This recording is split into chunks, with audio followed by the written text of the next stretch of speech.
My filming setup has never been very sophisticated. I use an old iPhone on a very crappy tripod, and it's Bush League. For one thing, I can't really get the shots I want. Like, can't get high enough, low enough, or close enough to the thing that I'm working on. A lot of what I do is on a table, and I can't get down near the thing that I'm doing.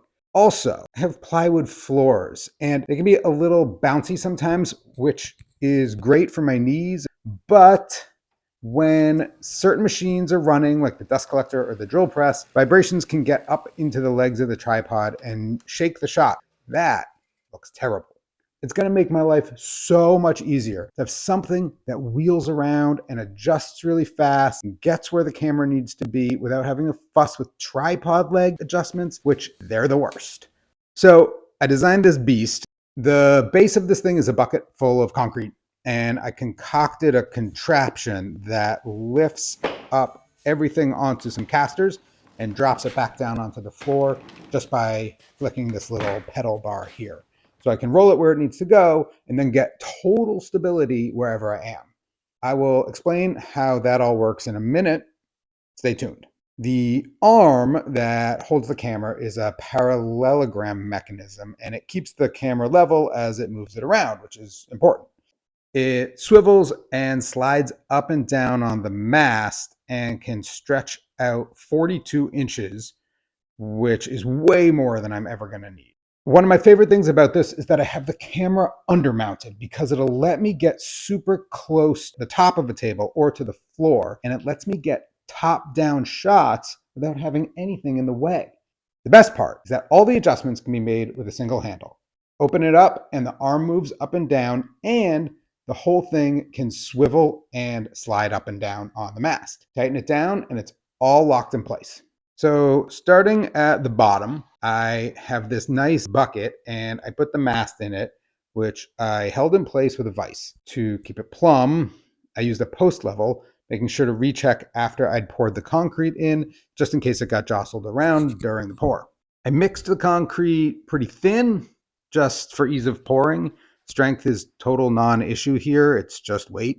There's a little extra space in the bucket on top of the concrete, which will come in really handy for putting filming equipment in there, like my mic or camera charger or the cords and chargers that go with stuff. After the concrete's set up, the weight of it had deformed the bucket a little bit, enough that there was this little kind of nipple on the bottom that made it really unstable. So I just went ahead and cut that right out. With the bucket full of concrete, we can move on to how the convertible base works. You step down on this pedal here and it pushes down on these long arms, which are also the vertical arms of the parallelogram mechanism. When those rotate, the bucket will swing up and ride on the casters. The basic idea for the lifter is that it's an over-center mechanism, which means that it has an unstable point at the top and it wants to be on one side of that or the other. I have two states, up on the casters and down on the ground. So the bucket has to lift on the parallelogram mechanism until it's just past its highest point, and then it can rest on something to keep it there. Then it just has to tip back past that high point and it'll fall back down to the ground. Designing this was kind of a mind. So I got to a certain point in Fusion 360 and then I had to build a prototype. Boy, oh boy, do I like a good prototype. This thing is just all brad nails and screws that stick out and chopped up 2x4s from the scrap pile. But it was just the right move because I learned a few things. The main thing that is a problem with this is that the bars here that connect across to make the parallelogram mechanism work tend to get in the way a lot. So not only did I have to make it bigger to accommodate that, but it's now still causing me problems bumping into the bucket and not letting the bucket land fully on the ground. So to solve that, I'm going to cut these bars and not try to make them continuous all the way across, but instead just have them be shorter and at one joint at a time. So there'll be little 3-inch sections or something. A few other little design changes, and I think I'm ready to build the final version. Let's do that. One of those other little design changes was making the arm of the parallelogram and the lever that sticks out into one piece. This tightens up the footprint a little and makes the whole thing that much more compact. But this means that I have to deal with the two sets of vertical arms colliding with each other. So the other set is going to get moved in a little bit to allow clearance for the big arms to be on the outside. So there are three main parts to the base: the part that holds the bucket, which I call the carriage; the part that rides on the casters, I call the base; and the arms that connect them to each other. All right, I got my drawings in hand here, and I'm going to start by just rough cutting all the pieces. First thing I'm going to do is the 1/2-inch plywood pieces that I need, so that I can stop thinking about it and just do everything from 3/4 after that. So let's get at it. Just going to collect up a bunch of scraps of plywood from around the shop and cut them to size for the base of the camera rig. These are the vertical arms for the parallelogram mechanism, and there's a bunch of 3-inch wide strips that I need to cut for the body of the base that holds the bucket and the casters. All right, so I've got all the parts laid out here, labeled and roughly cut. There's a lot of drilling and cutting off corners and shaping that I need to do. So before I do any of that stuff, I'm going to go ahead and just mark all the locations of the operations that I need to do, the center points of the holes and the places where I need to cut off pieces, just so that everything's organized. There's a lot of finicky stuff here, and I'm going to get lost in the mix if I'm not careful. So first I'll do that.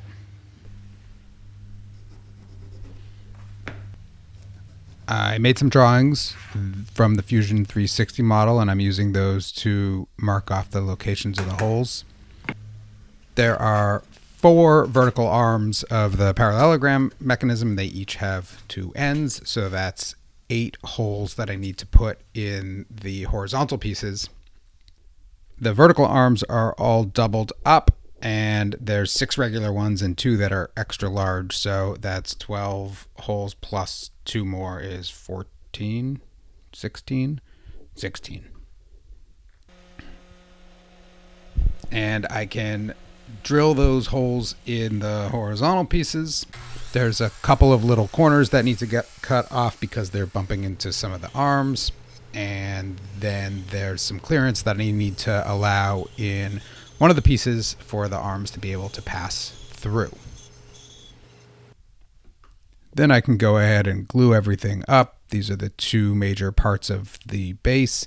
Everything is glued together and brad nailed and clamped, and then I put some countersunk screws in to reinforce. And this is the carriage clamped up. Everything is square, and the distances between these sides match up perfectly with the distances on the base part. So that's important when the linkages connect. The main thing with the parallelogram mechanism is that the holes need to be spaced the same on each side of the arms. For the vertical arms, that's pretty easy to do by lining up the pieces when they're drilled in one way or another. But the horizontal arms are actually these large assemblies that hold the bucket and casters respectively. So I have to be really careful making sure that those all lined up, and they did. But then disaster struck. So I glued this up, and then I went to test the fit on the bucket, and it did not fit. The problem is that I cut these pieces a little too short. I'm not sure how that happened, because I thought that I cut them the same as the other short pieces. So this is pushing up against the bucket. So I need to move this piece out a little bit. It's the end of the day. I'm going to solve this problem in the morning.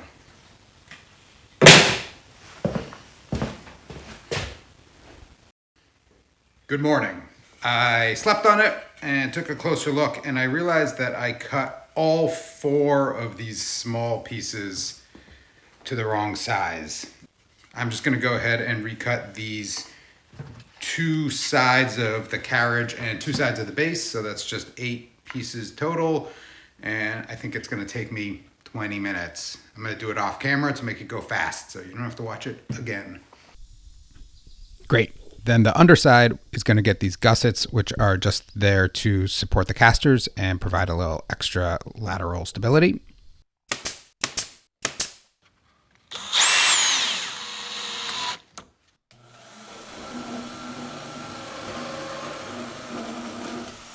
These little pins are what I'm using to pivot the two pieces of plywood against each other. It's just 1/2 inch steel pipe, but I don't want it to work its way out over time.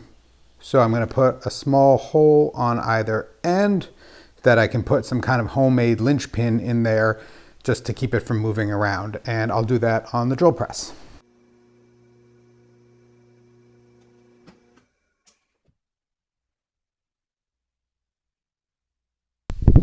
The linch pins are just some scrap wire I had laying around. There is nothing elegant about this solution, but it works just fine. They're not going to go anywhere. Then I just got to walk around and put all the arms in where they go and put linch pins at each place to keep them in their place. The steel rods were kind of a tight fit, so there's a little bit of hammering that had to happen here to get everything together, but that's good because I don't want any slack in it, and it moves around just fine once it's all together. I put on the big arms that the pedal will attach to, and with that, the base is really all done. All right, so on to the arm. I don't know if I mentioned it, but I love a good prototype, and that's exactly what this is. What I really needed to prototype here was this locking system. So what I have is exactly that. It locks and unlocks. So this is free to move like this, and then I can tighten it down with this. There'll be obviously a better handle than this set of vice grips. The other thing that this does is in one motion it locks the arm in vertical place and also the pivot of the carriage running up and down the pole.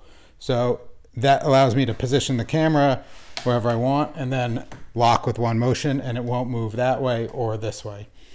I wanted to do that so that I could get the camera where I want it to be and I didn't have to lock one thing, lock another thing. So now that this is built and I understand how it's going to work, I can finalize the dimensions, get some better material, and make the final version. Let's do that. The arm is made up of 3 parts.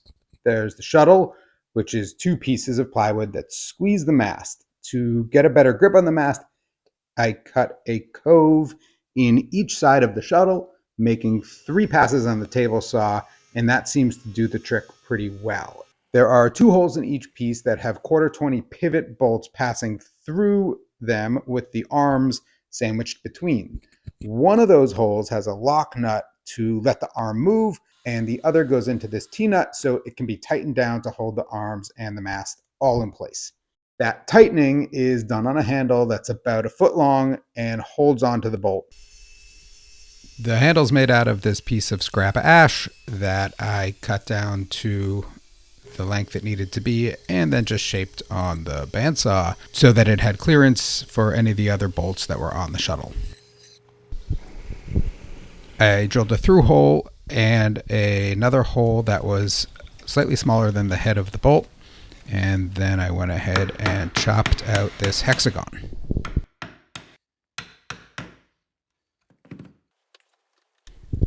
This is going to be to hold the head of the bolt so that it will spin when the handle spins.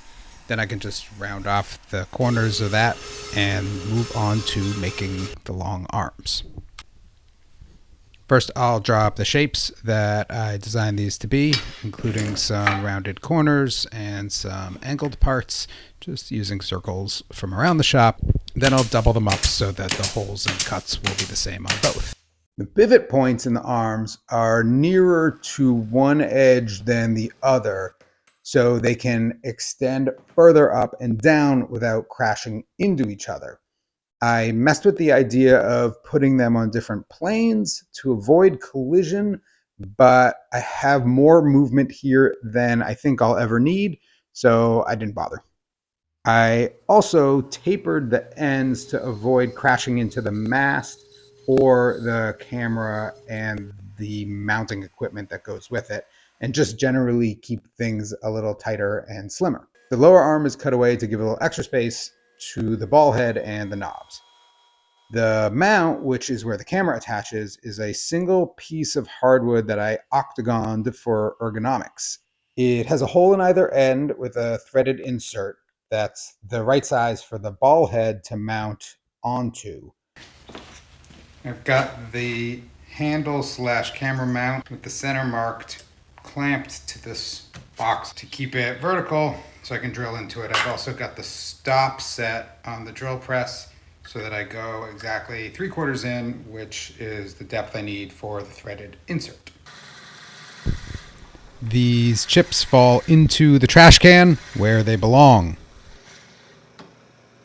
There are 2 holes through the side, which are the same spacing as the holes in the shuttle, and that forms the parallelogram that keeps the camera upright. I transferred the holes directly from the shuttle to make sure that they were as precise as possible. These pivot points are also 1/4 bolts with lock nuts that allow me to tighten it up or loosen it to add or remove friction from the mechanism. And with that, I can drop the arm right onto the mast